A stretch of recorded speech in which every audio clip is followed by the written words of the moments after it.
Greetings, adventurers. This is DM Kurt, and our Castles and Crusades campaign's been going fairly well. We did have a character death recently, in which one of our players who has moved away has been playing by post. His ranger and a few henchmen have been out scouting the map for the enemy, the dwarves. Well, they decided to investigate a cave that they knew that a bear had been in. They're like, all right, we need to hunt for meat. We need to hunt a bear. Tracking, moving quietly, they get up to the edge of the cave. Okay, let's try moving silently again. Okay. The way skills work is if it is a class-based skill, in this case the ranger trying to move quietly into position to hunt, then you get to add your level. They are all attribute based skill checks, so d20 plus your attribute modifier, possibly adding your level if it's something appropriate to your class. And if it is a prime characteristic, you get to add 6. Or the challenge base is dropped from an 18 to a 12. But that's, I'm sorry, I'm using the optional rule of keep everything at 18 and then possibly add 6. It's just smoother. Okay, but it is opposed by the hit dice of the creature. Or I decided it this way. Because you're trying to sneak up an animal, it can sense you by scent. Okay. Well, it goes as well as it goes. He ends up fighting a bear. Okay. A second level ranger against a bear. Oh, with his henchmen backing him up with crossbows. Well, good news, bad news. The bear took the ranger down. And the associated henchman took the last hit points from the bear, and the bear died. Okay, dead bear. Ranger taken down a -4 hit points. This is a game where from 0 to negative a handful, you are basically unconscious, unable to act, and if you hit -10, you are deceased. Okay, -7 to -9, you're losing a point a round, you're really in trouble. Okay, cool. I said, okay, your henchmen see you. Laid out.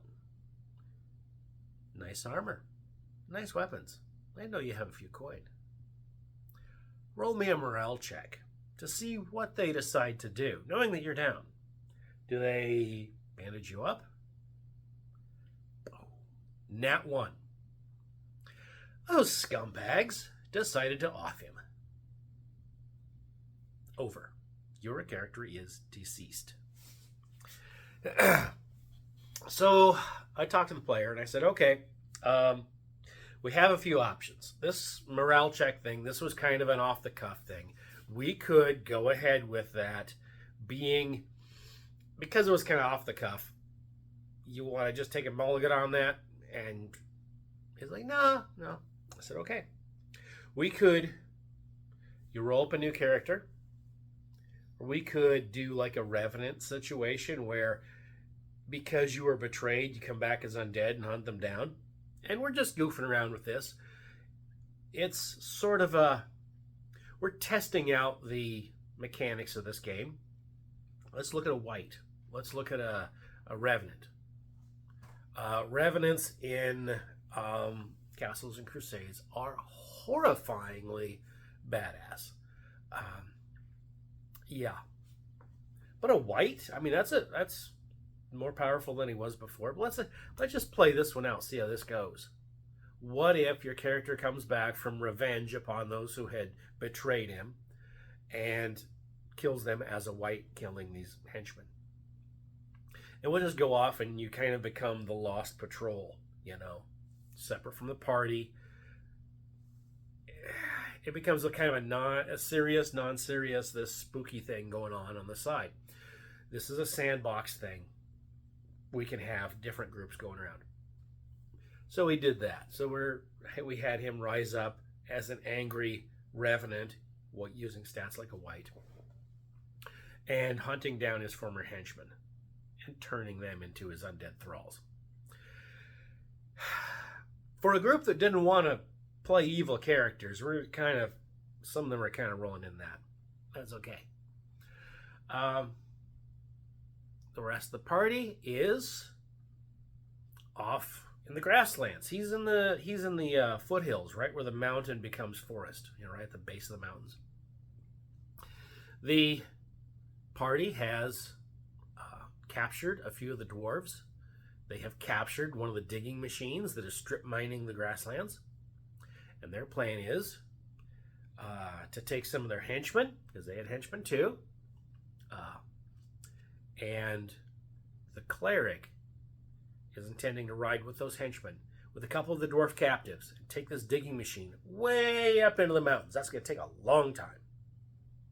And in the meantime, the cleric's trying to convince the dwarven rune mage to try to teach him a little bit of magic. How you convince a captive to do anything is kind of tell him, well, you don't really have a choice. I mean, your choices, such as they are to do as you're told, or you're dead. If you're no use to us alive, then there's the other option.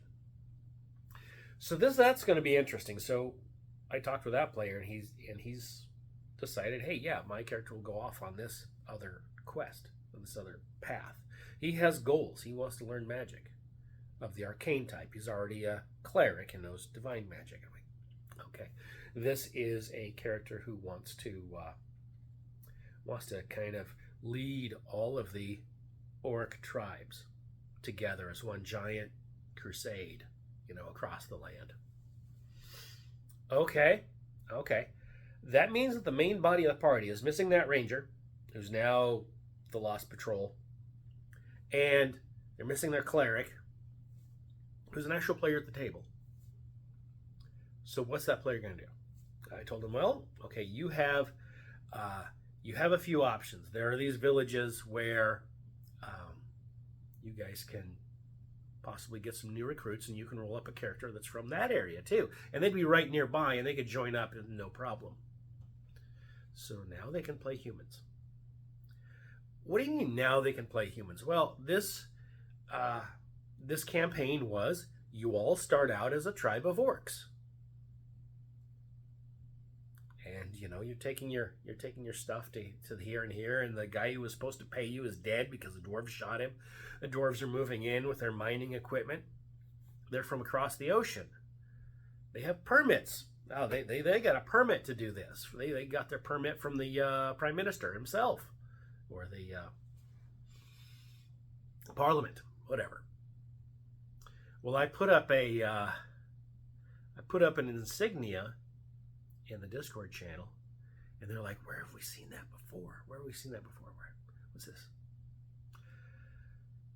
They managed to decipher the writing, and it's kind of a heart with a 4 on the top, and an X and 3 letters in the middle. They're like, dude, the dwarves are the East India Company? That's right. This campaign is such and such versus the East India Company. That's the whole concept I had from the very get-go. And soon they'll eventually figure out what the other group was kind of modeled on. Not sure they'll be too happy about the role they've been cast in, but we'll see. They might, because they, I think, are leading into it themselves. But where we're going with this is we're going to have 3 different units of player characters. And how do you manage that? Well, what I'm going to do is Tuesday night, we start play. And I'm going to say, you have your maps. Everybody has a copy of the map. One of you Steve has a copy of the map that actually has the theoretical position of all the mining units, but you all have a copy of the map. And you're going to tell me, you guys just tell me which direction the party wants to go.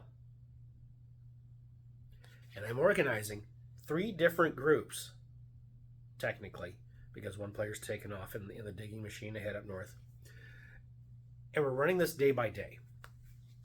So I'm going to say, hey, it's May 15th. And if you want to go to such and such location, you'll get there on May 19th, all things considered. Unless you should get there on May 19th. That's about a 4-day trip by horseback, unless encounters along the way slow down. Well, this other guy who takes the digging machine, he's going to take 9 days to get up to the home village, assuming nothing goes wrong. As a DM, that's a lot to track, but it's easy to track if you do it right. So what I'm going to try to do is I'm going to say it's May 15th. I'm going to use this handy dandy, super duper expensive, hard to find tool. The 2002 Kitties and Puppies calendar. It's not expensive or hard to find. It's just you go get an old calendar, dude. Just an old calendar. You got one lying around from last year. And if you wait until the middle of the year, they tend to be on sale.